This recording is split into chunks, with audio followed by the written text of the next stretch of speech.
దయచేసి అందరు కూర్చొని ప్లీజ్ ప్లీజ్ కొంచెం పట్టించుకోండి విషయం. మీరందరూ కూర్చొని వాళ్ళు అరుస్తున్నారు, వాళ్ళందరూ అరుస్తున్నారు కానీ మాట్లాడేది ఒక ఫోటో తీసుకొని వెళ్ళిపోతాం.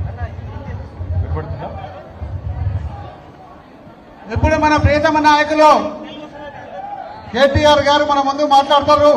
దయచేసి అందరూ సపోర్ట్ తోడుకోవాలి. అందరికీ నమస్కారం. బాగున్నారా? జై తెలంగాణ. అన్ని పిడికిలు లేవాల. జై తెలంగాణ, జై తెలంగాణ. గౌరవనీయులు పెద్దలు, ఈరోజు ఎల్బీ నగర్ నియోజకవర్గంలో ఈ కార్యక్రమాన్ని బూత్ లెవెల్ కార్యకర్తల శిక్షణ కార్యక్రమాన్ని అద్భుతంగా నిర్వహిస్తున్న మాన్యులు పెద్దలు, నియోజకవర్గ శాసనసభ్యులు, మీ అందరి అభిమాన నాయకులు శ్రీ దేవిరెడ్డి సుధీర్ రెడ్డి గారికి, గౌరవనీయులు పెద్దలు మాజీ ఉప ముఖ్యమంత్రి గౌరవనీయులు శ్రీ మొహమ్మద్ మహమూద్ అలీ గారికి, గౌరవ మాజీ మంత్రివర్యులు పెద్దలు మహేశ్వరం శాసనసభ్యులు శ్రీమతి సబితా ఇంద్రారెడ్డి గారికి, గౌరవనీయులైన మాజీ మంత్రివర్యులు పెద్దలు ఇప్పటిదాకా స్ఫూర్తిదాయకంగా ప్రసంగించిన తలసాని శ్రీనివాస్ యాదవ్ గారు, గౌరవ శాసన మండలి సభ్యులు పెద్దలు కవి గాయకులు దేశపతి శ్రీనివాస్ గారు, గౌరవ శాసన మండలి సభ్యులు ప్రొఫెసర్ దాసోజు శ్రవణ్ గారు, గౌరవనీయులైన పెద్దలు ఉప్పల్ శాసనసభ్యులు అన్న శ్రీ బండారి లక్ష్మారెడ్డి గారు, గౌరవ మాజీ ఉప ముఖ్యమంత్రి మాన్యులు శ్రీ తాటికొండ రాజయ్య గారు, గౌరవనీయులైన ఫుడ్ కమిషన్ చైర్మన్ శ్రీ గోలి శ్రీనివాసరెడ్డి గారు, అట్లాగే వేదికపై ఆసీనులైన సోదరులు తలసాని సాయి కిరణ్ యాదవ్ గారు, ఇంకా మిత్రులు ఎవరెవరి పేర్లైతే నేను చెప్పలేదో వారందరికీ, ముఖ్యంగా మా గజ్జల నాగేష్ గారు, మా రాగిడి లక్ష్మారెడ్డి గారికి, అట్లాగే వేదికపై ఆసీనులైన 11 డివిజన్ పార్టీ అధ్యక్షులకి, అట్లాగే మాజీ కార్పొరేటర్లందరికీ పేరు పేరున, ఇటువైపున కూర్చున్న మాజీ కార్పొరేటర్లకి, డివిజన్ అనుబంధ సంఘాల అధ్యక్షులు, అట్లాగే 578 బూత్ల నుండి విచ్చేసిన బూత్ లెవెల్ ఏజెంట్స్ అందరికీ నా హృదయపూర్వకమైన నమస్కారం. మీ అందరికీ హృదయపూర్వకంగా ఈ కార్యక్రమానికి స్వాగతం.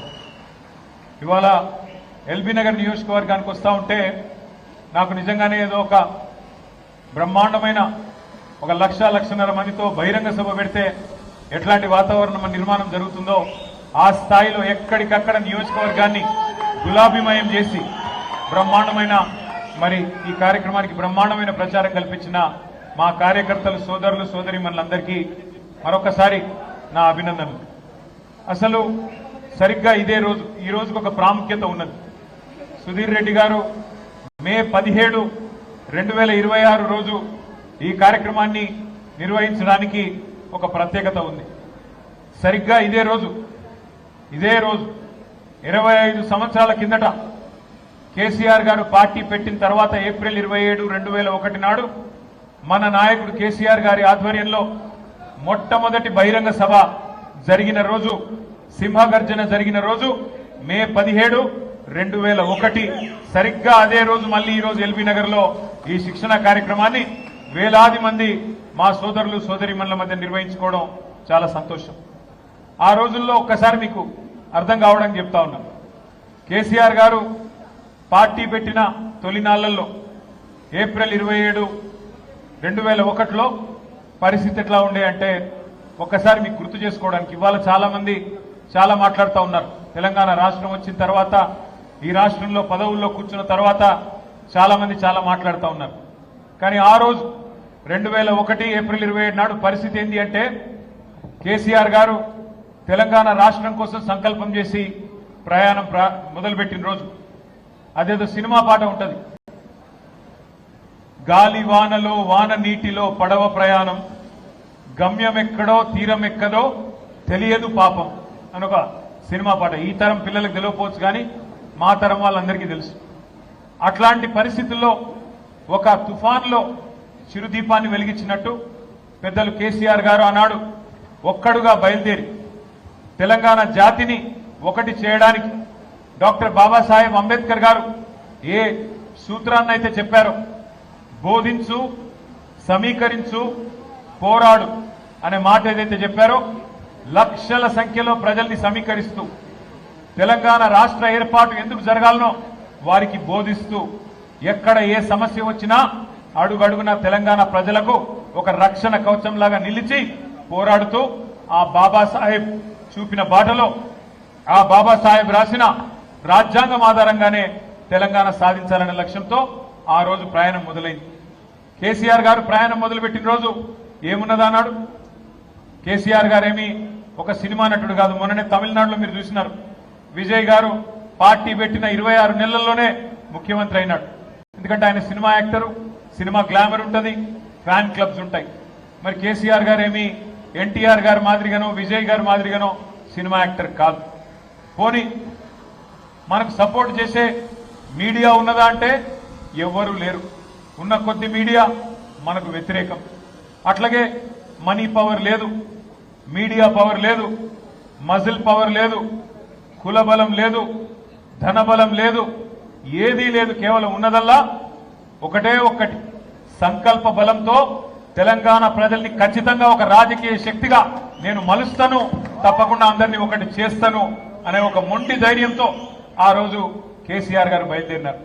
బయలుదేరి ఒక్కొక్క అడుగు వేస్తూ పెద్దలు ప్రొఫెసర్ జయశంకర్ గారు మాటల్లో చెప్పాలి అంటే భావజాల వ్యాప్తి చేస్తూ ఏ రకంగా తెలంగాణ సాధించాలి, ఏ రకంగా మనందరం ఒకటిగా నడవాలి అని 14 ఏళ్ల పాటు నిరంతరం కష్టపడి ఉప ఎన్నికలు, వివిధ ఆందోళనలు ఇవన్నీ చేసి చివరికి చావు నోట్లో తలబెట్టి కేసీఆర్ సచ్చుడో తెలంగాణ వచ్చుడో ఏదో ఒకటి తేలాలని చెప్పి 2009 నవంబర్ 29 నాడు నిరాహార దీక్ష కూర్చున్న విషయం కూడా మీకు తెలుసు. ఇప్పటిదాకా దేశపతి శ్రీనివాస్ గారు చాలా విషయాలు చెప్పింటారని చెప్పి నేను అనుకుంటా ఉన్నాను.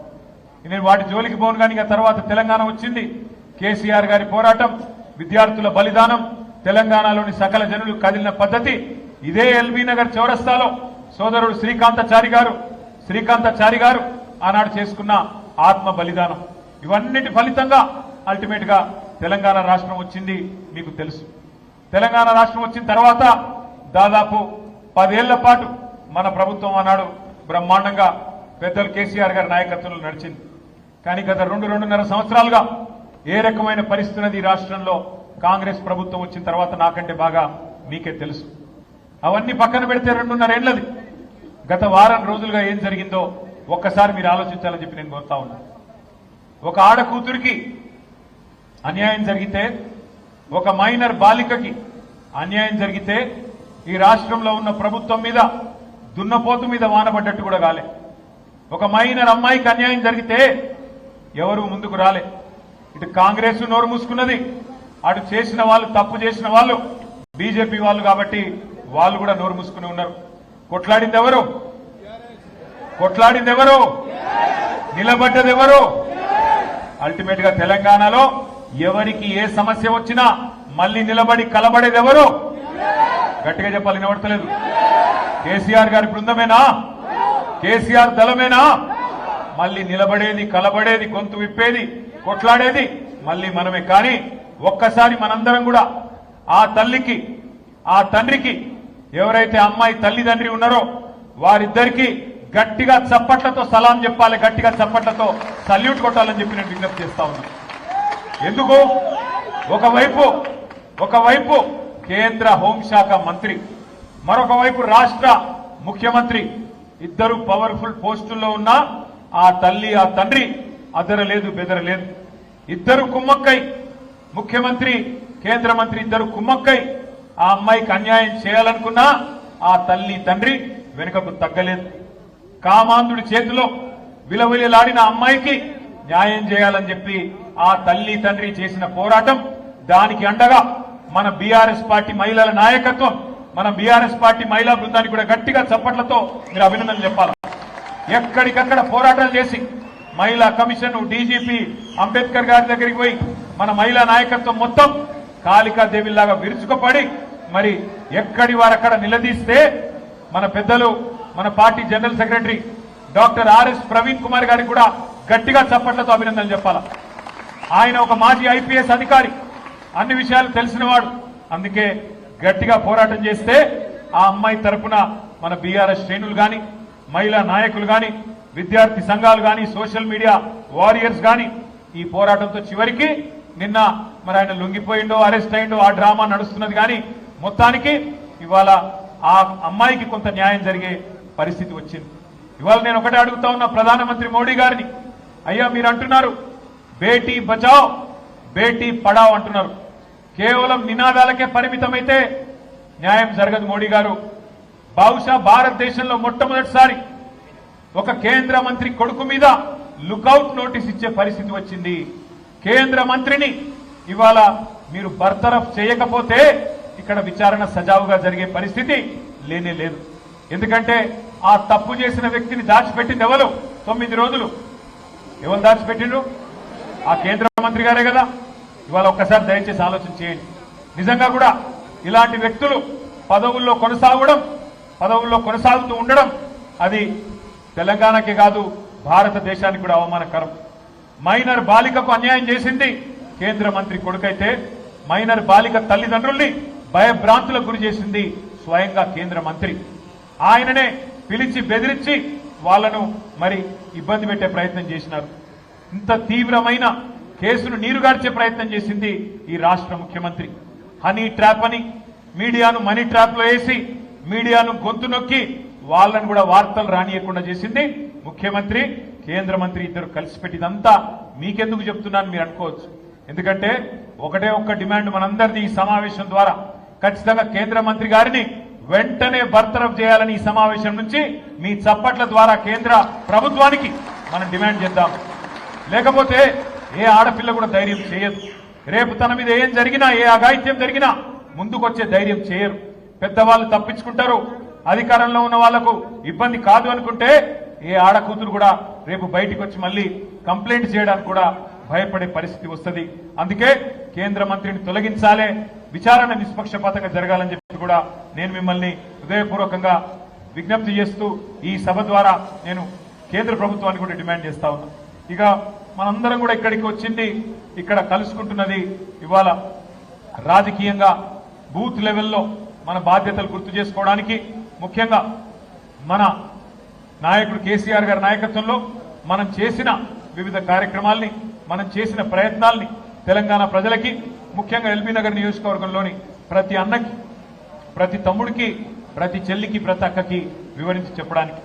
మీరందరూ కూడా నిజానికి ఇక్కడ కూర్చున్న మా సోదరులందరూ, నేను సుధీర్ రెడ్డి గారిని అడిగినాను, అన్నా మరి మీరు పొద్దున్న నుంచి సాయంత్రం దాకా శిక్షణ కార్యక్రమం అంటున్నారు, హైదరాబాద్ లో జనరల్ గా మరి అంతసేపు ఎవరు ఉండరు, హైదరాబాద్ లో మన నాయకులు కానీ కార్యకర్తలు కానీ ఒక గంట సేపు మీటింగ్ వస్తేనే ఎక్కువ అంటే సుధీర్ రెడ్డి గారు నాతో ఒక మాట అన్నారు, అన్న మా ఎల్బీ నగర్ కార్యకర్తలంటే మా నాయకులంటే క్రమశిక్షణ కలిగిన వాళ్ళు, మీరే రండి మీరే చూడండి ఎంత ఆర్గనైజ్డ్ గా ఎంత పద్ధతిగా మేము ఉంటామో మీరే చూడండి అన్నారు.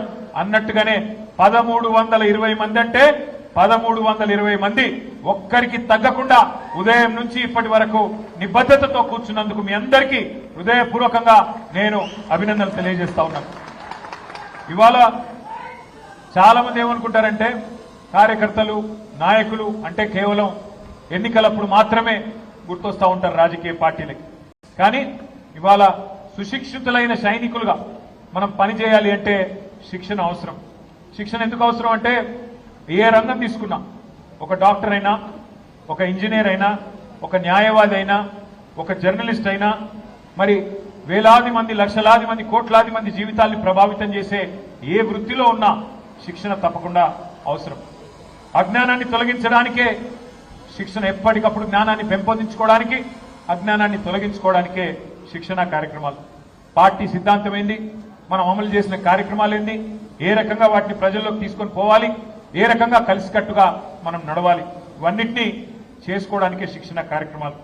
మీరు ఆత్మవిశ్వాసంతో కనుక ఉంటే, మీ దగ్గర పూర్తి సమాచారం ఉంటే, ఉదాహరణకి మీ ఎల్బీ నగర్ నియోజకవర్గం ఉంది, పెద్దలు సుధీర్ రెడ్డి గారి నాయకత్వంలో ఎల్బీ నగర్ జంక్షన్ ఇదివరకు ఎట్లుండే, ఇవాళ ఎట్లున్నది మీ కళ్ళకు నా కళ్ళకు కనబడుతూనే ఉన్నది.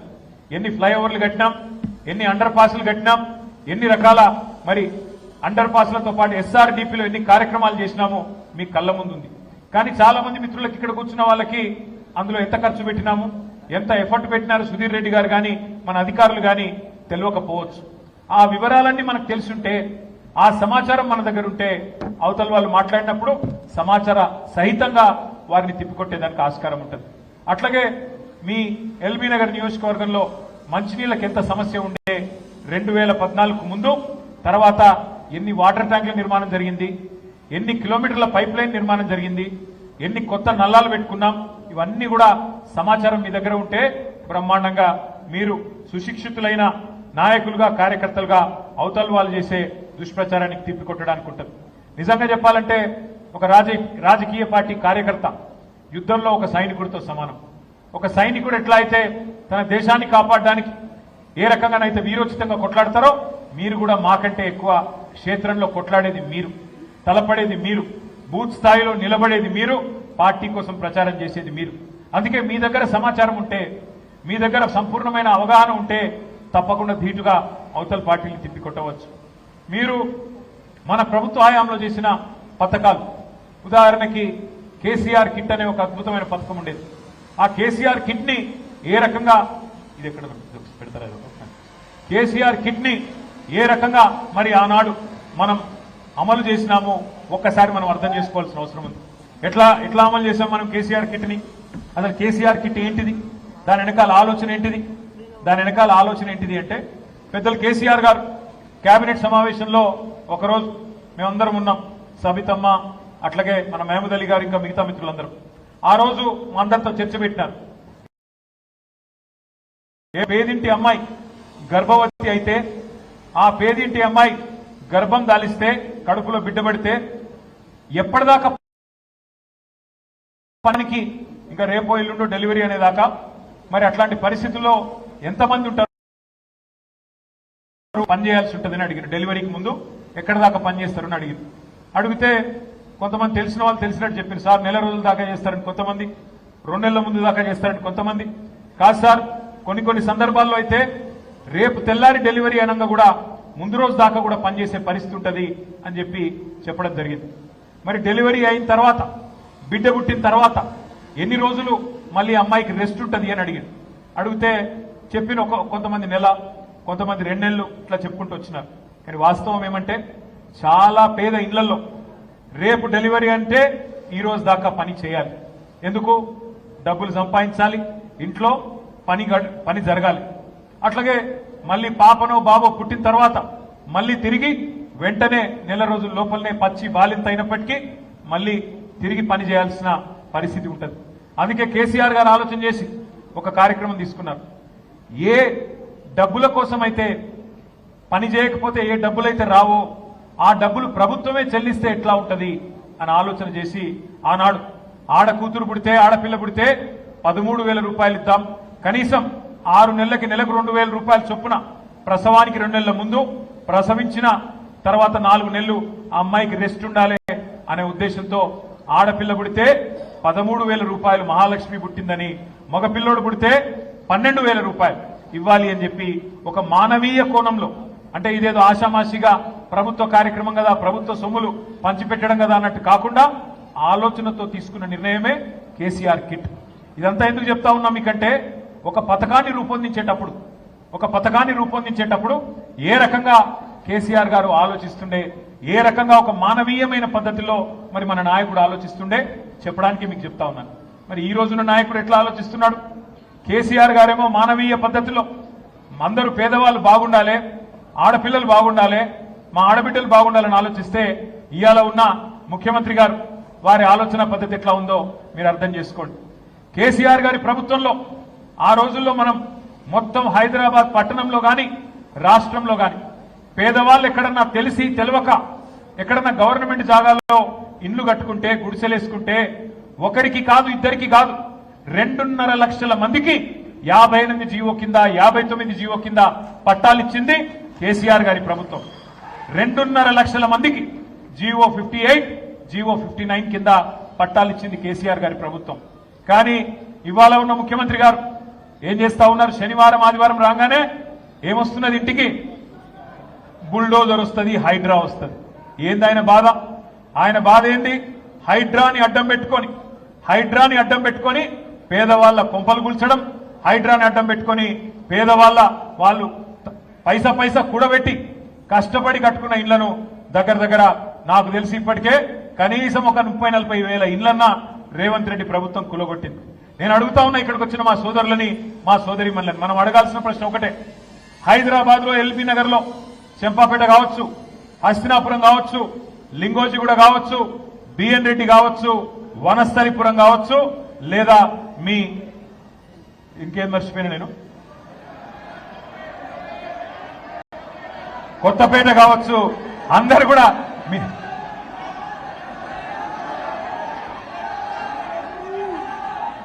అందరూ మీరు అడగవలసింది ఒకటే. హస్తినాపురం చెప్పిన, మన్సూరాబాద్ మీరు అడగవలసింది గడ్డి అన్నారం. మీరు అడగవలసింది ఒకటే. కాదు ఒక్క నిమిషం కూల్గుండండి. కూల్ ఆగు. కొత్తపేట అడిగినారా అయ్యా? ఒక్క నిమిషం. మీరు అడగవలసింది ఒకటే. కాంగ్రెస్ నాయకులను, కాంగ్రెస్ కార్యకర్తలను, కాంగ్రెస్ ప్రభుత్వాన్ని మనం అడగవలసింది ఒకటే. అయ్యా, మీ ప్రభుత్వం వచ్చిన తర్వాత 30-40 వేల ఇండ్లు హైదరాబాద్ లో మీరు కూలగొట్టినరు. కనీసం కొత్త ఇండ్లు 30-40 కట్టినరా? 30-40 వేల కాదు, 30-40 ఇండ్లు కట్టినరా? ఎన్ని ఇండ్లు కూలగొట్టినావు చెప్పు, లెక్క చెప్పు అని అడగాలి. ఒక మహిళ బుచ్చమ్మ గారు కుకట్పల్లిలో ఆమె ఇంటికి పోయి హైడ్రా వాళ్ళు నోటీస్ వేస్తే ఎక్కడ హైడ్రా వచ్చినా ఇల్లు కూలగొడుతుందో అని చెప్పి ఆయన వాళ్ళ బిడ్డ ఇంట్లోనే ఉరి పోసుకొని చచ్చిపోయింది. ఇట్లా ఎంతమంది సావులకు కారణమైంది నీ ప్రభుత్వం, ఎన్ని కొంపలు కూలగొట్టింది నీ ప్రభుత్వం అని కాంగ్రెస్ కార్యకర్తలను గల్లీలలో నిలదీయవలసిన బాధ్యత మన మీదే ఉన్నది. మా కేసీఆర్ గారు ఉన్నప్పుడు 2.5 లక్షల మందికి పట్టాలు ఇచ్చిండు. జీవో నంబర్ 58 కింద, 59 కింద 1 లక్ష డబుల్ బెడ్రూమ్ ఇల్లు హైదరాబాద్ లో కట్టిండు. మరి మీకేం రోగం పుట్టింది? మీరెందుకు ఇస్తలేరు? ఇంకా బాగా చేస్తామని మీరు చెప్పినారు, ఎందుకు చేస్తలేరు అనే మాట మనం అడగవలసిన బాధ్యత మన మీదనే ఉన్నది. ఈ శిక్షణ అంటే ఈ సబ్జెక్టుల వారీగా ఇండ్లు కావచ్చు, మానవీయ స్కీమ్లు కావచ్చు, ఇంకా డెవలప్మెంట్ వర్క్స్ కావచ్చు, వీటన్నిటి విషయంలో మీకు ఒక్కొక్క సబ్జెక్ట్ అంటే ఎల్బీ నగర్ లో ఏ డివిజన్ కు మనం ఏం చేసినాం, ఏ డివిజన్ లో మనం ఏ రకమైన అభివృద్ధి కార్యక్రమాలు తీసుకున్నాం, ఏ డివిజన్ లో మనం ఏ రకమైన మరి సంక్షేమ కార్యక్రమాలు చేసినాం, ఇవన్నీ కూడా వివరంగా చెప్పడానికే మీకు ఈ శిక్షణ కార్యక్రమాలు. నాకు సుధీర్ రెడ్డి గారు చెప్పారు, అన్నా నేను మొత్తం బుక్లెట్లు కూడా ముద్రిస్తా ఉన్నాను. ఎల్బీ నగర్ లో ఎక్కడ ఏం జరిగింది మన ప్రభుత్వంలో, ఎస్ఎన్డిపి ఏం చేసినాం, ఎస్ఆర్డిపి ఏం చేసినాం, బస్తీ దవాఖానాలు ఏం చేసినాం, ఇవన్నీ కూడా నేను మీకు మా కార్యకర్తలకు నేను అందజేస్తానని చెప్పి వారు చెప్పడం జరిగింది. నిన్నగాక మొన్న శ్రీనివాస్ యాదవ్ గారు, నేను ఇంకా మా మిత్రులు కొంతమంది శ్రవణ్ గారు అందరం కలిసి పెద్దలు కేసీఆర్ గారు కరోనా వచ్చిన తర్వాత ప్రజల ఆరోగ్యాన్ని దృష్టిలో పెట్టుకొని, ప్రజల అవసరాలు దృష్టిలో పెట్టుకొని కేసీఆర్ గారు ఒక బృహత్తరమైన నిర్ణయం తీసుకున్నారు. ఢిల్లీలో ఎట్లా అయితే all India institute of medical sciences ఉన్నదో, ఎయిమ్స్ ఉన్నదో, అట్లాగే మన హైదరాబాద్ లో కూడా, మన తెలంగాణలో కూడా బ్రహ్మాండమైన దవాఖానాలు పెట్టాలి అని నిర్ణయం తీసుకొని ఆ రోజు, ఎందుకంటే మా అందరికి ఆదుకున్నది, మా అందరికి ఇంకా కూడా గుర్తున్నది, మా అందరం ఎమ్మెల్యేలు మంత్రులుగా పనిచేసిన వాళ్ళందరికీ రోజు ఫోన్లు వచ్చేది, అన్నా ఒక ఆక్సిజన్ బెడ్ ఇప్పి అన్నా, అన్నా ఒక వెంటిలేటర్ ఇప్పి అన్నా, అన్నా ఒక ఆక్సిజన్ కాన్సన్ట్రేటర్ ఇప్పి అన్నా, అన్నా మా వాళ్ళకు బ్లాక్ ఫంగస్ అనే జబ్బు వచ్చిందన్నా దయచేసి ఆదుకోండి అన్నా అని చెప్పి మాకు వేల సంఖ్యలో విజ్ఞప్తులు వచ్చేది. అందుకే ఇవన్నీ దృష్టిలో పెట్టుకొని పెద్దలు కేసీఆర్ గారు ఒక నిర్ణయం తీసుకున్నారు. మొత్తం హైదరాబాద్ లో కాదు, తెలంగాణ వ్యాప్తంగా వైద్య సేవలు విస్తృతం చేయాలి, బ్రహ్మాండమైన మరి వైద్య సదుపాయాలు అందించాలన్న ఉద్దేశంతో హైదరాబాద్ కు 4 దిక్కుల 4 TIMS hospital Telangana institute of medical sciences పేరిట ఏర్పాటు చేస్తే, అందులో మీ సౌత్ హైదరాబాద్ లో ఎక్కడ ఉన్నది టిమ్స్? ఎక్కడ? మీ ఎల్బీ నగర్ నియోజకవర్గంలో ఏర్పాటు చేసింది ఎవరు? ఎల్బీ నగర్ నియోజకవర్గంలో ఏర్పాటు చేసింది ఎవరు? వినబడతలేదు. కేసీఆర్ గారేనా? మనం ఈ విషయం మనం చెప్పాలి ప్రజలకు కానీ కాంగ్రెస్ పార్టీ కార్యకర్తలకు కానీ. ఎందుకు అంటే ఏమడగాల కాంగ్రెస్ని మనం బీజేపీని? స్వాతంత్రం వచ్చిన నాటి నుంచి 2014 తెలంగాణ రాష్ట్రం వచ్చేదాకా హైదరాబాద్లో ఉన్న ఈ 3 దవాఖానాలు, ఒకటి గాంధీ, రెండోది ఉస్మానియా, మూడోది నిమ్స్. అంతేనా? గమ్మత్ అనే విషయం తెలుసా మీకు? గాంధీ, ఉస్మానియా, నిమ్స్ ఈ 3 కట్టింది ఎవరు? నిజాం కట్టిండు. కాంగ్రెస్ వాళ్ళు కనీసం ఒక హాస్పిటల్ కూడా కట్టలేదు. 65 ఏళ్లలో హైదరాబాద్లో కొత్త దవాఖాన కూడా కట్టలేదు. గదే ఉస్మానియా, గదే గాంధీ, గదే నిమ్స్. మళ్ళా కేసీఆర్ గారు వచ్చినాక 2022లో 4 టిమ్స్ హాస్పిటల్, ఒక్కొక్క టిమ్స్ హాస్పిటల్ 1000 పడకలు. అందులో ఒక్కొక్క టిమ్స్ హాస్పిటల్ ఖర్చు 1200 కోట్లు. ఒక్కొక్క టిమ్స్ హాస్పిటల్లో 1000 పడకలుంటే 300 పడకల ఐసీయూ, డయాలసిస్, కార్డియాలజీ. ఒక్కొక్క హాస్పిటల్లో దగ్గర 250 మంది డాక్టర్లు మీకోసం పనిచేసే విధంగా మీ గడ్డి అన్నారంలో, మీ ఎల్బీ నగర్ లో టిమ్స్ ఏర్పాటు చేసిన నాయకుడు సుధీర్ రెడ్డి గారు, కేసీఆర్ గారు అనే మాట నేను మీకు గుర్తు చేస్తా ఉన్నాను. ఇవన్నీ మనమే తెలుసుకోకపోతే, మనమే చెప్పకపోతే ఇంకెవరు చెప్తారు? గడ్డి అన్నారంలో పండ్ల మార్కెట్ ఉండే, పూల మార్కెట్, పండ్ల మార్కెట్ ఉండే. దాన్ని అక్కడి నుంచి షిఫ్ట్ చేసి బ్రహ్మాండంగా అక్కడ వేరే చోటికి పంపించి ఈ స్థలమంతా తీసుకొని మీ ఎమ్మెల్యే గారు ప్లాన్ చేసిండు. పాపం ఏం చేసిండు? హాస్పిటల్కు అని కేసీఆర్ గారు చెప్తే ఎమ్మెల్యే గారు అడిగిండు, అన్న మాకు ఇంకొక 5 ఎకరాలు ఇవ్వాలి, ఇచ్చి అక్కడనే పోలీస్ స్టేషన్ కావాలి, ఇంకా ఇతర ఆఫీసులు కూడా కావాలి అని చెప్పి ఒక 5-6 ఎకరాలు కేటాయింపజేసుకున్నారు. కానీ ఈ ప్రభుత్వం వచ్చినాక ఇవాళ దాన్ని కూడా తరలించే ప్రయత్నం చేస్తా ఉన్నది. ఇట్లాంటి విషయాలు ఏ రకంగా మనం బస్తీ దవాఖానాలు పెట్టినాం, ఏ రకంగా మనం మరి టిమ్స్ లాంటి ఆసుపత్రులు పెట్టినాం, ఏ రకంగా ప్రజలకి మంచి చేసే ప్రయత్నం చేసినాం, ఇవన్నీ శిక్షణా కార్యక్రమాల ద్వారా మీకు సంపూర్ణమైన సమాచారాన్ని మీకు అందజేస్తాం. అట్లాగే మరి మీరు మీ నియోజకవర్గానికి సంబంధించి తీసుకున్నట్టయితే నాకు బాగా ఆత్మసంతృప్తిని ఇచ్చిన కార్యక్రమం ఏంటి అంటే, మీ నియోజకవర్గంలో మన ఫతులు కూడా ఉంటుంది మీ దగ్గర, అది ఏ డివిజన్? నాగోల్ అనుకుంటా, నాగోలేనా? అక్కడ మీ ఎమ్మెల్యే గారు ఒక 6 ఎకరాల స్థలం హెచ్ఎండిఏ నన్ను ఒకరోజు అడిగిండు, బైసాబ్ ఒక పని చేస్తా నేను, మీరు నాకు ఈ స్థలం ఇస్తే హిందూ, ముస్లిం, క్రిస్టియన్ అందరికీ ఒకటే చోట శ్మశాన వాటిక కట్టిస్తా అని చెప్పిండు. అంటే నేనన్నా, ఈయన మరి దేశం నిండానేమో పంచాయతీలు అవుతున్నాయి, నువ్వేమో ఒకటే దగ్గర కట్టిస్తా అంటున్నావు, ఎట్లా కడతావు సుధీర్ అన్న నేను అడిగిన. అడిగితే ఏమన్నాడు తెలుసా నాతోని? బైసాబ్ బతికున్న రోజులు సచ్చినాకనన్నా ఒక కాడు ఉంటాం మంచిగా, ఎందుకు నేను చెప్పి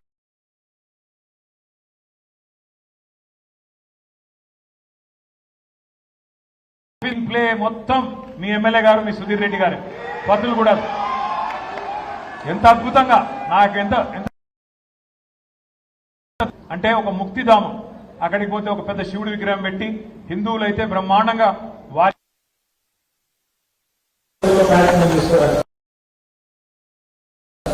అలాగే ముస్లింస్ అయితే వారికి 3-6 ఎకరాల విశాలమైన ప్రాంగణంలో అక్కడ పోవడం వల్ల అది శ్మశానానికి రాదు. ఆ గ్రీనరీ ల్యాండ్స్కేప్ చూస్తే అది పార్క్ లో ఒక అంతర్భాగంగా ఉన్నట్టుగా నిర్మాణం చేసిన ఘనత మీ ఎమ్మెల్యే గారు. సినిమా స్క్రీన్ కూడా సుధీరెడ్డి గారు సినిమా స్క్రీన్ జరిగాయని చెప్తాము.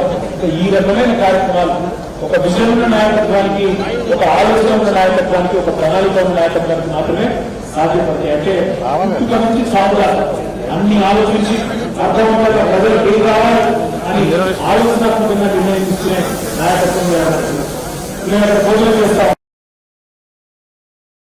కూర్చున్న సోదరులు 2 డివిజన్ ప్రెసిడెంట్ తీసుకున్నారు, 2 సీనియర్ నాయకులు తీసుకున్నారు. వాళ్ళంతా అలా మనం వెంటనే మరి మెంబర్షిప్ చేయాలి, వెంటనే కమిటీలు వేసుకోవాలని చెప్తా ఉన్నాం. అని వాళ్ళు ఇక్కడికి వచ్చింది కూడా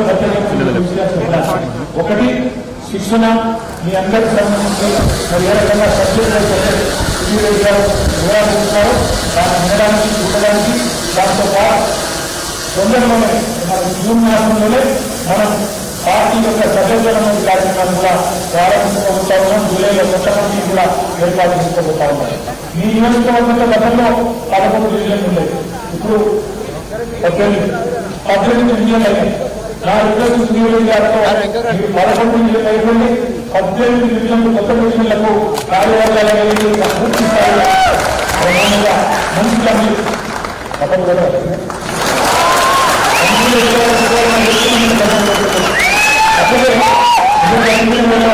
మహిళా నాయకులు చాలా గట్టిగా 7 నియోజకవర్గాల ఇతర మహిళలు ముందుకు రాదు.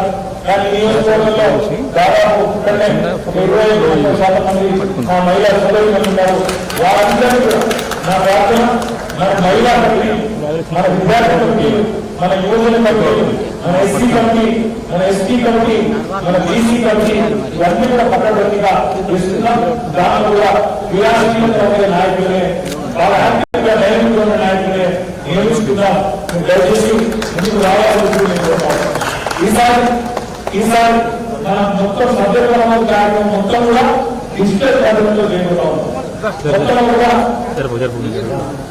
మొత్తం డిజిటల్ పద్ధతిలో జరుగుతాం. అంటే ఫోన్ లో ఒక యాప్ మెంబర్షిప్ యాప్, అందులో మీరు బుక్కులు తీసుకోవడం, కార్యాలయాలు రాసుకోవచ్చు. అంత లేదు, ఫోన్ లో ఒక యాప్ మీ బూత్ చెప్తున్నాం.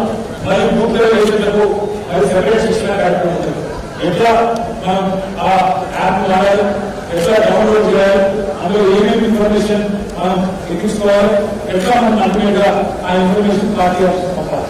అది అయిన తర్వాత ఈ రకంగా మీ అందరికీ ఒక చక్కటి కార్డు కూడా, మెంబర్షిప్ కార్డు కూడా ప్రతి ఒక్కరికి ఇవ్వడం జరుగుతుంది.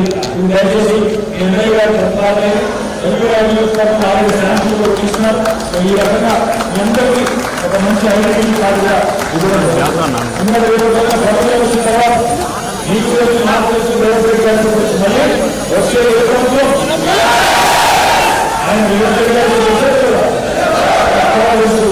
ఆయనకు తెలుసు ఆ మాటలు సాగించడం ఇంకొక సంవత్సరాల మాత్రం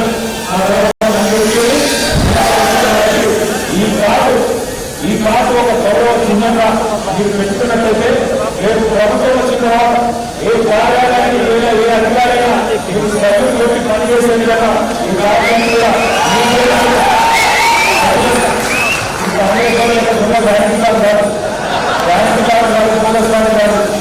మెంబర్షిప్ కార్డు కేసీఆర్ సంబంధించి ఏ ఆలోచన బ్రహ్మాండంగా పనిచేసే విధంగా గౌరవం కలిసే విధంగా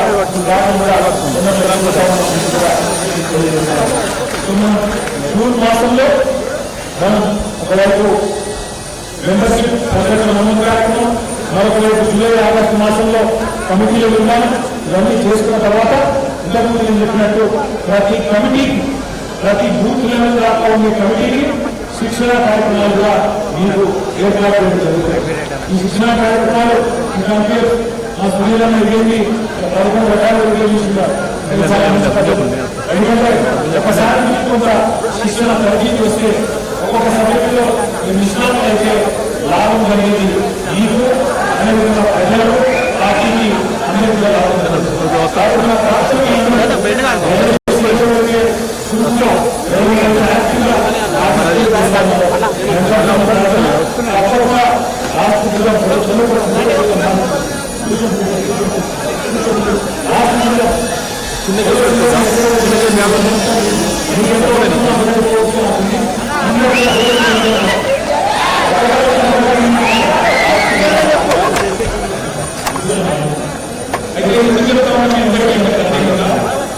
ఈసారి పార్టీ చాలా దూరంగా 25 ఏళ్ళు పెట్టింది, 26 సంవత్సరాలు పెట్టింది.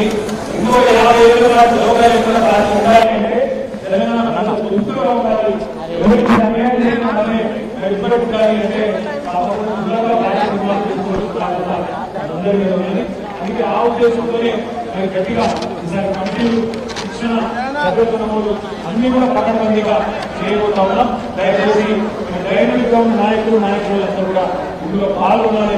తప్పకుండా సీఎం కూడా మీ అందరూ ఎందుకు రాష్ట్ర దాకా దిగిపోతారు, ఊళ్ళో దిగిపోతాను కదా. ఇంకొక మాట నేను చెప్తాం మీ అందరికీ నా ప్రార్థన. చాలా మంది ఇప్పుడు మీలో ఇక్కడ ఉన్నవాళ్ళు గ్రాడ్యుయేట్స్ లో ఉన్నారు. దయచేసి గ్రాడ్యుయేట్ పిల్లలు ఎప్పుడున్నా తప్పకుండా గ్రాడ్యుయేట్ మూవ్మెంట్ కూడా జూలై ఆగస్టు స్టార్ట్ అయింది. తప్పకుండా అందరూ కూడా మనతో పాటు మన కుటుంబ సభ్యులు కూడా గ్రాడ్యుయేట్ గా ఎన్రోల్మెంట్ చేయాల్సిన బాధ్యత కూడా మా మీద ఉంది. ఒక్కొక్క మార్పు అక్కడ ఏర్పాటు చేసిన సెక్యూరిటీగా మీరు ఇంకా ముందుకు తీసుకుపోయే క్రమంలో ఈ ఏర్పాట్లను అదేవిధంగా ఈ శిక్షణ కార్యక్రమాలను కూడా ముందుకు తీసుకుపోయే క్రమంలో తీసుకుపోయే క్రమంలో మరి ఇంకా వరుసగా చాలా కార్యక్రమాలు కూడా మనం చేసుకుంటూ అందులో ముఖ్యమైన కార్యక్రమం ఒక ముఖ్యమైన కార్యక్రమం ఇప్పుడు కేంద్ర ప్రభుత్వం చేపట్టింది. దాని పేరు SIR, స్పెషల్ ఇంటెన్సివ్ రివిజన్. ఒకసారి దయచేసి మనసు పెట్టి అర్థం చేసుకోవడం చాలా ముఖ్యమైన కార్యక్రమం. మొన్న బిహార్లో ఎన్నికలు జరిగినాయి. అక్కడ దాదాపు 65 లక్షల ఓట్లు తొలగించడం జరిగింది. బిహార్ పశ్చిమ బెంగాల్లో మొన్ననే ఎలక్షన్ జరిగింది. అక్కడ దగ్గర 1 కోటి ఓట్లు తొలగించారు. 1 కోటి ఓట్లు. స్పెషల్ ఇంటెన్సివ్ రివిజన్ అనే కార్యక్రమం SIR. ఈ SIR యొక్క ఉద్దేశం ఏంటి అంటే దీన్ని మనం భయపడేది అనుకోవడానికి కానీ కొంతమంది అనుమానపడతా ఉన్నారు. భారతీయ జనతా పార్టీ ఆధీనంలో కేంద్ర ప్రభుత్వం ఏదైతే ఉన్నదో వాళ్ళకు ఓటు వేయడం అనుకుని వాళ్ళ ఓట్లు తీసేస్తున్నారు అనే ఒక అనుమానం దేశవ్యాప్తంగా ఉండే మైనారిటీ సందర్భంలో వాళ్ళు ఏమనుకుంటామంటే ఎవరెవరైతే బీజేపీకి ఇలా ఉన్నారు, ఎవరైతే బీజేపీకి అనుకూలంగా లేరు వాళ్ళ ఓట్లు తీసేస్తున్నారు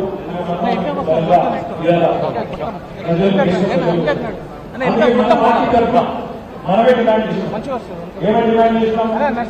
అయ్యా కేంద్ర ప్రభుత్వం ఎలక్షన్ కమిషన్ వారు మీరు మాకు అవకాశం ప్రజెంటేషన్ ఇస్తాం మనం తీసుకున్నాం.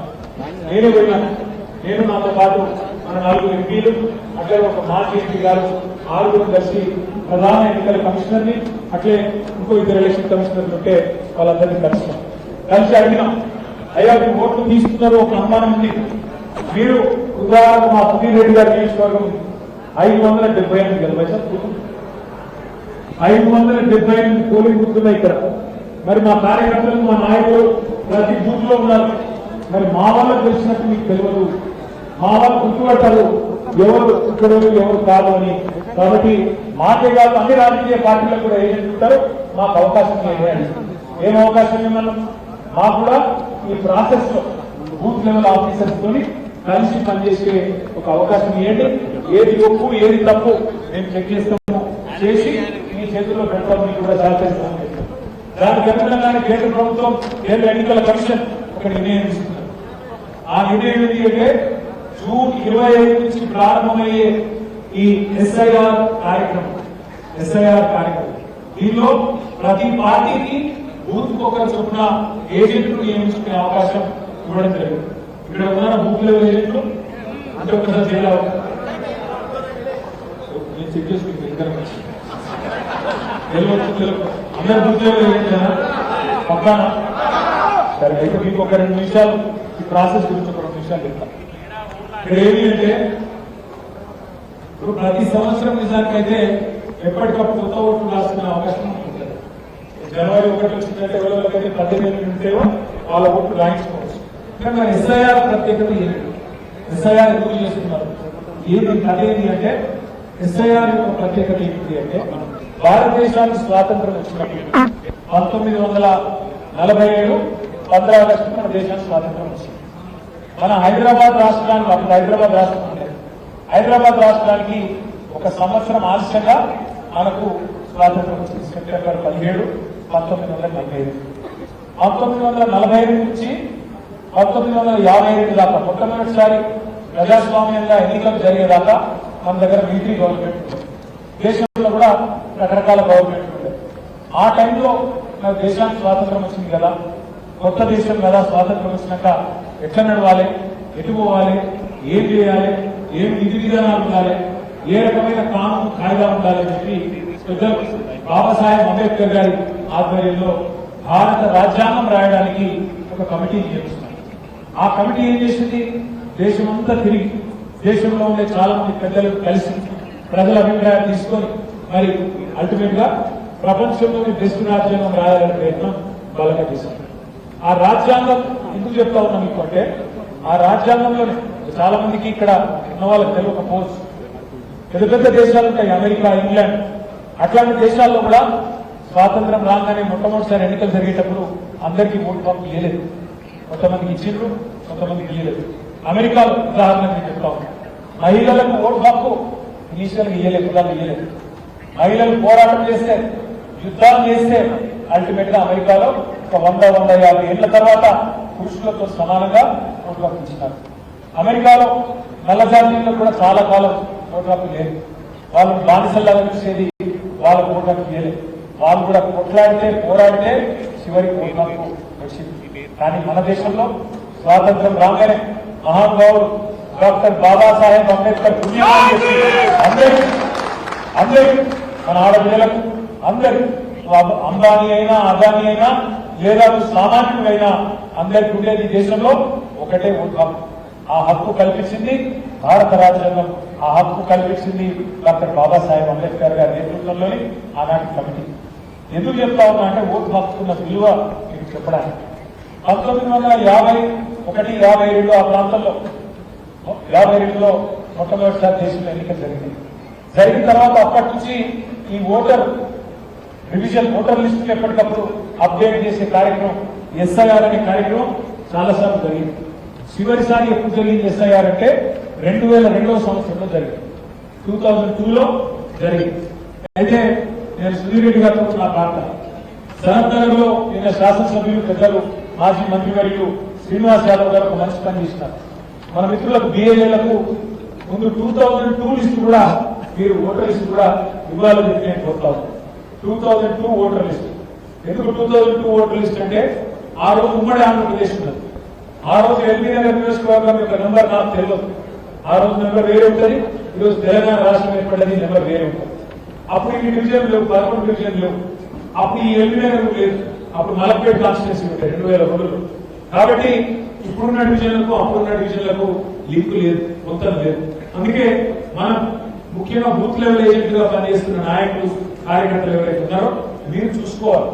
ఆ రోజు మరి ఉన్న కుటుంబం 2002లో బిఎన్ రెడ్డి నగర్ లో ఉన్న కుటుంబం ఇవాళ ఆ కుటుంబంలో మొత్తం అక్కడే ఉన్నారా, ఎవరైనా మైగ్రేట్ అయినారా?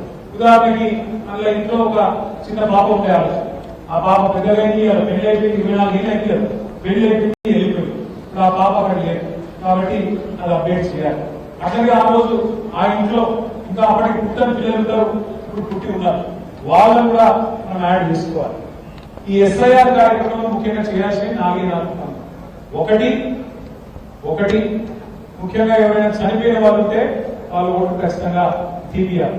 లేకపోతే వీళ్ళు ఏం చేస్తారు, మన కాంగ్రెస్ వాళ్ళు మీరు చూసినారు, మీలో చాలా మంది వెంగళరావు డివిజన్ వచ్చి సుధీర్ రెడ్డి గారి నాయకత్వంలో మీరు పనిచేసిన వాళ్ళు చాలా మంది ఉన్నారు. ఇక్కడ చాలా మంది మిత్రులు వచ్చి అక్కడ పనిచేస్తున్నారు. మీరు అక్కడ తిరిగినప్పుడు ఏం చూసినారు, ఏంటి అంటే మీరు దేవులాడితే కూడా ఓటు దొరకలేవు. అక్కడ ఉన్నాయి బూత్లో 1200, మీరు దేవులాడితే కూడా 500 కంటే ఎక్కువ దొరకలేవు. అది ఎక్కడ పోయి అంటే అక్కడికి ఎక్కడ షిఫ్ట్ అయినారు లేదా డిలీట్ అయ్యి. కానీ కాంగ్రెస్ వాళ్ళు ఏం చేసినారు, ఆ దొంగ ఓట్లను కూడా మరి వేరే మనుషులను పెట్టి అధికారాలు వినియోగం చేసి ఓటు వేయించుకునే ప్రయత్నం చేస్తున్నారు. అదే ఆ ఓటు వేయించుకునే ప్రయత్నం చేస్తున్నారు. నిన్న సనత్ నగర్ లో అక్కడ తలసాని శ్రీనివాస్ యాదవ్ గారు ఇచ్చిన ఒక ఫామ్, ఇట్లాంటి ఫామ్ సుధీర్ రెడ్డి గారు తొందరగా అమలు చేస్తారు. ఇలా ఏమున్నది అంటే 2002లో అప్పటి ఓటర్ లిస్టు, అప్పటి మలక్పేట నియోజకవర్గం ఓటర్ లిస్టు, అప్పుడున్న మరి నెంబర్లు అవన్నీ కూడా మీకు ఇస్తారు.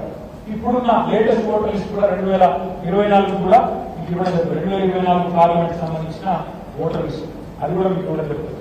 ఈ రెండు చూసుకుంటూ అప్డేట్ చేయాల్సిన బాధ్యత మనం ఉంటుంది. ఇక్కడ బిఏజేలో ఒక పవర్ ఉంది. బిఏజేలుగా మీరు అపాయింట్ అయిన తర్వాత మీకు ఒక అద్భుతమైన పవర్ మీ చేతిలో ఉంది. ఏంటిది, కాంగ్రెస్ కానీ బీజేపీ వాళ్ళు కానీ ఏమైనా తప్పు విషయాలు చేయకపోతే, తప్పుడు ఓట్లు ఎక్కియకపోతే వెంటనే ఛాలెంజ్ చేసే అధికారం మీ బూత్ లెవెల్ ఏజెంట్కి, ఆ బూత్ లెవెల్ ఆఫీసర్తో వెంటనే ఛాలెంజ్ చేసి ఒక చిన్న మరి విజ్ఞాపన పత్రం రాసి వెంటనే అక్కడికక్కడనే సమర్పించే అధికారం మీకే ఉన్నది. ఇది వినియోగించుకోవాల్సిన బాధ్యత మన మీద ఉన్నది. ఒకటి, చనిపోయిన వాళ్ళ పేరు తొలగించడం. రెండవది, చాలా మంది మీకు తెలుసు, మహబూబ్ నగర్, నల్గొండ వాళ్ళు, రంగారెడ్డి జిల్లా వాళ్ళు చాలా మంది ఇక్కడ ఓటు ఉంటుంది, స్కూల్లో ఇంకొక ఓటు ఉంటుంది. కరెక్ట్ అని చెప్పారు. ఇక్కడ ఉన్న వాళ్ళు డబుల్ ఓట్లు ఎంతమంది చేయాలి చెప్తారే ఉంటే ఇప్పుడు పోతే అన్ని పోతాయి, గ్రామంలోకి పోతాయి. అవి ఇక్కడ రాయించుకోవాలి, లేకపోతే ఊళ్ళో రాయించుకోవాలి. ఉదాహరణ కొంతమందికి నల్గొండలో ఒక ఓటు ఉంటుంది, ఇక్కడ ఒక ఓటు ఉంటుంది, రెండు ఉంటాయి. ఇదివరకు తీరే వ్యవసాయంలో పోతుంది. సో ఇప్పుడు కంపల్సరీ అక్కడ ఇక్కడ ఎక్కడో ఒక దగ్గర రావాల్సిన పరిస్థితి. ఉదాహరణకి ఇప్పుడు మీ చుట్టాలకు వెళ్ళాలి, ఒక ఆయన న్యాయంగా వెళ్ళాలి, మీ దగ్గర చదువుకుంటారు, ఇంజనీరింగ్ కాలేజ్ ఇంట్లో ఉన్నాడు, ఆ పిల్లగాడు ఇక్కడే ఓటు రాయించుకోవచ్చు, రేపు మీకు ఉపయోగపడుతుంది. అక్కడ ఓటు లీడ్ అవుతుంది, ఇక్కడ రాయించుకోవచ్చు. లేదా ఎక్కడికి వెళ్ళాలన్న బంధువుల కోసం ముంబైకో బెంగళూరుకో పోయింది, వాళ్ళ ఓటు కట్ చేయాలి, అక్కడ రాయించుకోవాలి. ఇది నాలుగోది కొత్త ఓటు. 18 ఏళ్ళు నిండిన వాళ్ళు మీ బూత్ లో కొత్తగా ఒక 50 మందో 70 మందో ఉంటే వాళ్ళకి మీరే దగ్గర రాయిస్తే వాళ్ళు రేపటి రోజున నా మొదటి ఓటు నేను మీకు మళ్ళీ కేసీఆర్ గారిని మళ్ళీ తిరిగి తీసుకొని రావడానికి నేను వేస్తానని చెప్పి ఆ ఓటు మళ్ళీ ఓటేసేదానికి అవకాశం ఉంది. కాబట్టి ఎస్ఐఆర్ పెద్ద ఏం కన్ఫ్యూజ్ కావాల్సిన పని లేదు. ఈ 4 పనులు చనిపోయిన వాళ్ళకి తీసేయడం, ఇక్కడికి వెళ్ళి ఎవరైనా ఇంకొకటి షిఫ్ట్ అయితే వాళ్ళని కట్ చేయడం, ఎవరైనా కొత్తగా అక్కడి నుంచి ఇక్కడ షిఫ్ట్ అయితే వాళ్ళ పేరు రాపియడం, నాలుగోది మరి కొత్తగా 18 ఏళ్ళు నిండిన వాళ్ళ ఇంట్లో ఉంటే వాళ్ళ పేరు రాపియడం. ఈ 4 ప్రధానమైన పనులు బూత్ లెవెల్ ఏజెంట్ గా మేము చేయాల్సి ఉంటుంది. ఇది ఏం కష్టమైన పని కాదు, మీకు మొత్తం వివరాలు మీకు ఇవ్వడం జరుగుతుంది. జూన్ 25 నాడు ఈ ప్రోగ్రామ్ స్టార్ట్ అవుతుంది. జూలై 24 దాకా కొనసాగుతుంది. జూలై 24 దాకా కొనసాగిన తర్వాత 2 నెలలు మీకు అబ్జెక్షన్ చెప్తానికి కూడా అవకాశం ఉంటుంది. ఆగస్టు సెప్టెంబర్ చివరి దాకా మనం అభ్యంతరాలు వ్యక్తం చేయడానికి అబ్జెక్షన్ చెప్పడానికి మీకు టైం ఉంటుంది. తర్వాత సెప్టెంబర్ చివరి దాకా అయిపోయిన తర్వాత అక్టోబర్ 1 నాడు ఫైనల్ లిస్ట్ మరి పబ్లిష్ చేయడం జరుగుతుంది. ఇక్కడ ఒక ఇంపార్టెంట్ పాయింట్, ముఖ్యంగా మా డివిజన్ ప్రెసిడెంట్లు, మా డివిజన్ లెవెల్ నాయకులు, కార్పొరేటర్లుగా పోటీ చేయాలని ఉత్సాహపడుతున్న సోదరులకు నా ప్రార్థన. నేను సుధీరలకు చెప్పినా మీకు చెప్తున్నా, కార్పొరేటర్లకు మేము ఎవరికి మాట ఇవ్వలేదు, ఫలానా వాళ్ళకి టికెట్ అని చెప్పి ఎవరికి పొట్టు పెట్టలేదు. సిగ్గుపడకుండా సిగ్గు విడిచి మరీ చెప్తున్నా, ఎవరు ఎంత ఉతికితే, ఎవరు ఎంత ఉక్కులాడితే, ఎవరు ఎంత మెంబర్షిప్ చేయిస్తే, ఎవరు ఎంత డైనమిక్ గా ప్రజా సమస్యల విషయంలో పోరాటం చేస్తే సర్వేలలో వాళ్ళకి తెలుస్తుంది. వాళ్ళకే పొట్టు పెట్టి నాయన మా క్యాండిడేట్ అని చెప్పి ఆయన కాబట్టి ఎందుకు చెప్తున్న ప్రత్యేకంగా అంటే ఎవరకు మనం మోతాదు లేదు, వాళ్ళకి ఎన్నికలో ఎవరు గ్యారంటీ లేదు. ఎవరు ఎక్కువ ఊపులాడితే, ఎవరు ఎక్కువ కష్టపడితే, ఎవరు పార్టీ కోసం ఎక్కువ పనిచేస్తే వాళ్ళని వెతుక్కుంటూ తప్పకుండా పార్టీ టికెట్ వస్తుంది. కానీ ఒకటే ఏంటంటే చేయాల్సింది ఇప్పుడే యాక్టివ్ కావాలి. ఎందుకు అంటే ఇప్పుడు మీరు ఎస్ఐఆర్ తర్వాత ఫైనల్ అయ్యే ఓటర్ లిస్ట్ ఏదైతే ఉంటుందో ఆ ఓటర్ లిస్ట్ అక్టోబర్ 1 ఫైనల్ అవుతుంది. అక్టోబర్ 1 ఫైనల్ అయిన తర్వాత వెంటనే ఏ ఎలక్షన్ వస్తుంది? ఏది కార్పొరేషన్ ఎలక్షన్ వస్తుందా రాదా? మరి ఎలక్షన్ మీరే. మీరు ఎంత గట్టిగా కష్టపడితే, ఎంత ఎఫర్ట్ పెడితే రేపు మీకు అంత లాభం ఆస్కారం ఉంటుంది. కాబట్టి ఇంపార్టెంట్ ఏంటంటే ఇదివరకు ఎమ్మెల్యే ఎలక్షన్ ఒక ఓటు వేసుకుంటుండే, కార్పొరేషన్ ఎలక్షన్ ఇంకో ఓటు వేసుకుంటుండే, ఎంపీ ఎలక్షన్ ఇంకో ఓటు ఉంటుండే. ఇప్పుడు అవన్నీ ఉంటాయి, ఒకటే ఓటర్ లిస్ట్ ఉంటుంది. ఎస్ఐఆర్ తర్వాత ఆ ఓటర్ లిస్టే కార్పొరేషన్ కు, ఆ ఓటర్ లిస్టే ఎమ్మెల్యేకు, ఆ ఓటర్ లిస్టే ఎంపీ ఎలక్షన్ కూడా ఉంటది. కాబట్టి ఎస్ఐఆర్ కార్యక్రమాన్ని సీరియస్ గా తీసుకోండి.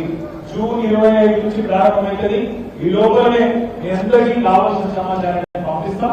తప్పకుండా సుధీర్ రెడ్డి గారు ఆ విషయాలను కూడా వివరంగా చెప్తారు. అయితే నా ప్రార్థన మీతో ఇంకొకటి, మీరందరూ గుర్తుపెట్టుకోవాల్సింది, మీరందరూ తప్పకుండా అర్థం చేసుకోవాల్సింది. మరి ఇన్ని రోజులు మీరు చాలా కష్టపడ్డారు. హైదరాబాద్ లో కార్పొరేషన్ ఎన్నికలు రాబోతున్నాయి. మరి సుధీర్ రెడ్డి గారేమో బయట చూస్తా ఉంటే మొత్తం ఫ్లెక్సీలు, పోస్టర్లు పెట్టించినారు. నా పోలింగ్ బూత్ నా బాధ్యత అని చెప్పి మా బూత్ లెవెల్ ఏజెంట్లే కష్టపడతారని చెప్పి సుధీర్ రెడ్డి గారు చెప్పినారు. మరి హైదరాబాద్ లో నాకు తెలిసి మనకున్న బలం గాని, మనకున్న బలగం గాని, మనకున్న నెట్వర్క్ గాని ఏ పార్టీకి కూడా లేదు. ఊకదంపుడు ఉపన్యాసాలు తప్ప అధికారంలో ఉన్న పార్టీకి కూడా ఇవాళ ఈ బలము, బలగము, ఈ నెట్వర్క్ లేదు. నిజంగా నేను ఉత్తగానే అంటలేను, నిజంగా అంటున్నా. ఒక్క కాంగ్రెస్ వాళ్ళని మీటింగ్ పెట్టమనండి, ఒక్క బీజేపీ వాళ్ళని మీటింగ్ పెట్టమనండి. పొద్దున్న నుంచి సాయంత్రం దాకా ఇట్లా ఎంతమంది కూర్చుంటారు? ఇట్లా కూర్చుంటారు ఎవరన్నా? ఆ పట్టుదల కానీ, ఆ నిబద్ధత కానీ, ఆ ఓపిక, క్రమశిక్షణ వాళ్ళకు లేదు. అందుకే నేను అనేది గల్లీ గల్లీ మనం తిరగాల్సిన అవసరం ఉన్నది. నేను సుధీర్ రెడ్డి గారిని ముఖ్యంగా కార్పొరేషన్ పరిధిలో ఉండే, మా డివిజన్ పరిధిలో ఉండే మా సోదరులను, సోదరిమణులను కోరేది, బ్రహ్మాండంగా జెండా గద్దెలన్నిటికీ మంచిగా గులాబీ రంగు బ్రహ్మాండంగా వేయాలి. మొన్ననే వేసింటారు మీరు ఏప్రిల్ 27కి. ఎక్కడన్నా ఇంకా వేయకపోతే చేసి ఎక్కడికెక్కడ జెండా రిప్రపులాడే విధంగా గులాబీ జెండా కార్యక్రమాలు తీసుకోండి. పెద్ద యుద్ధం రాబోతా ఉన్నది. మనం జిహెచ్ఎంసీ గెలిస్తే ఇక అసెంబ్లీ ఎలక్షన్ కూడా గెలిచినట్టుగానే మెసేజ్ పోతుంది.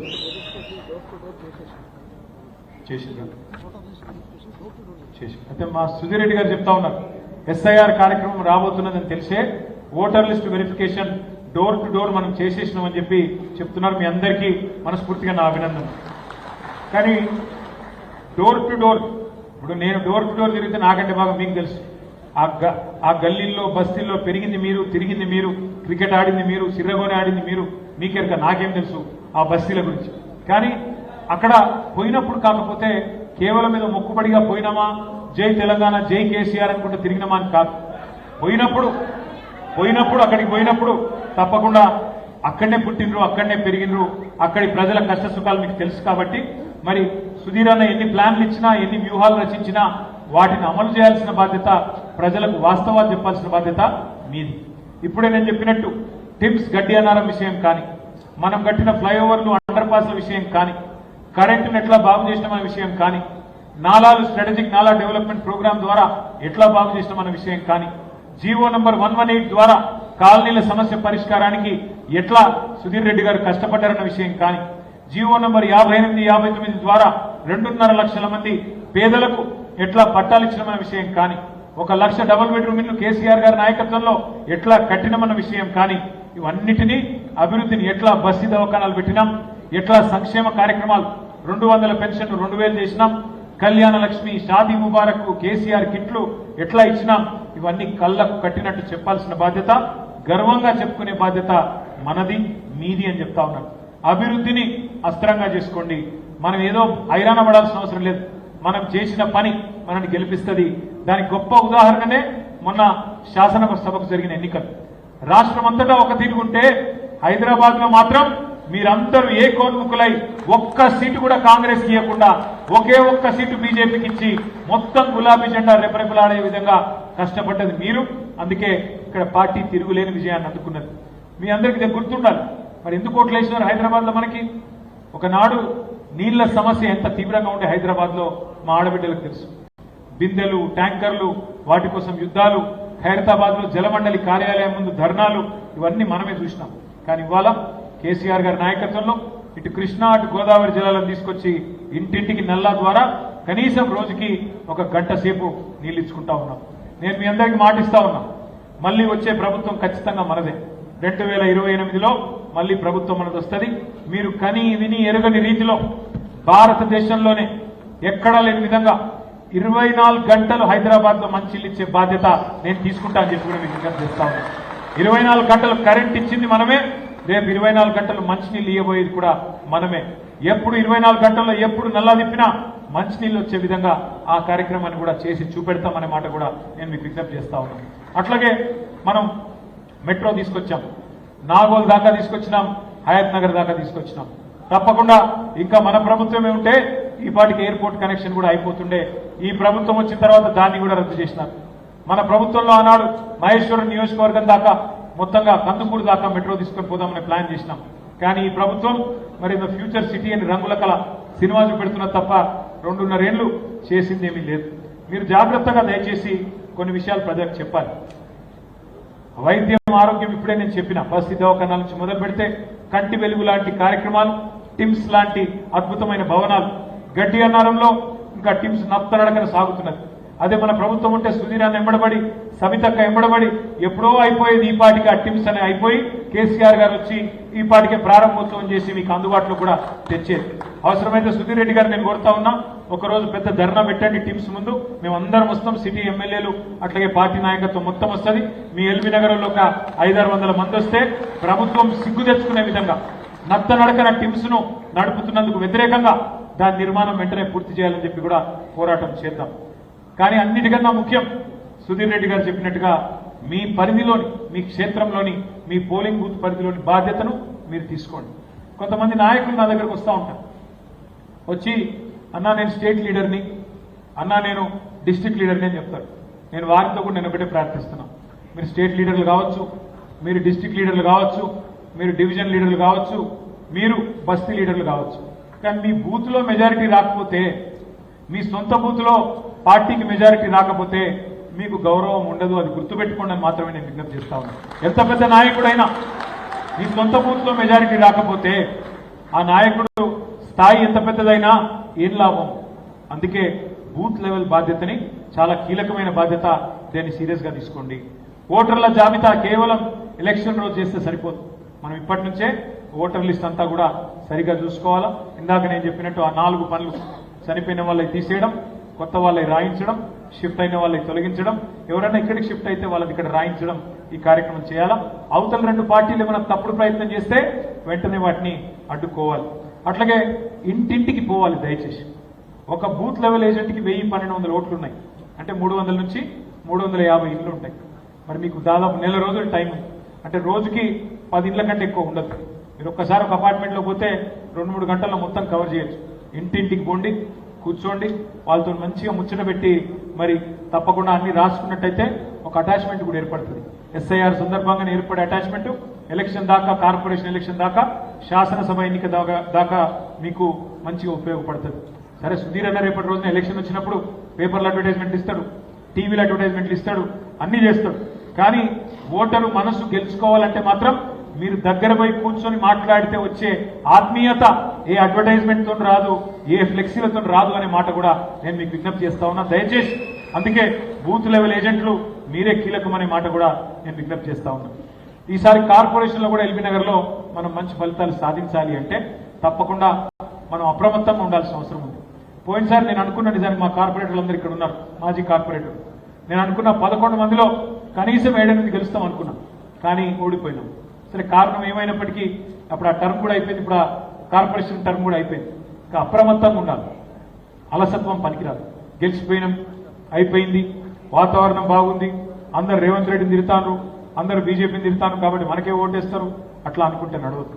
చాలా అప్రమత్తంగా ఒక్కొక్క ఓటర్ని పోలింగ్ బూత్ దాకా తీసుకొచ్చే బాధ్యత కూడా మనమే తీసుకోవాలి. ఇప్పుడు అటాచ్మెంట్ ఏర్పడితే రేపటి రోజున అదే అటాచ్మెంట్ బూత్ కమిటీల ద్వారా, డివిజన్ కమిటీల ద్వారా రేపటి ఎన్నికల దాకా ఉంటుంది. అట్లాగే ఇంకొక మాట కూడా నేను మీకు గుర్తు చేస్తా ఉన్నా, విజ్ఞప్తి చేస్తా ఉన్నా. 10 ఏళ్ళు తెలంగాణలో ఒక సెక్యులర్ ప్రభుత్వం కేసీఆర్ గారి నాయకత్వంలో నడిచింది. ఆడబిడ్డలకు బతుకమ్మ వస్తే బతుకమ్మ చీర పెట్టుకున్నాం, రంజాన్ వస్తే రంజాన్ తోఫా ఇచ్చుకున్నాం, క్రిస్మస్ వస్తే క్రిస్మస్ కానుక ఇచ్చుకున్నాం.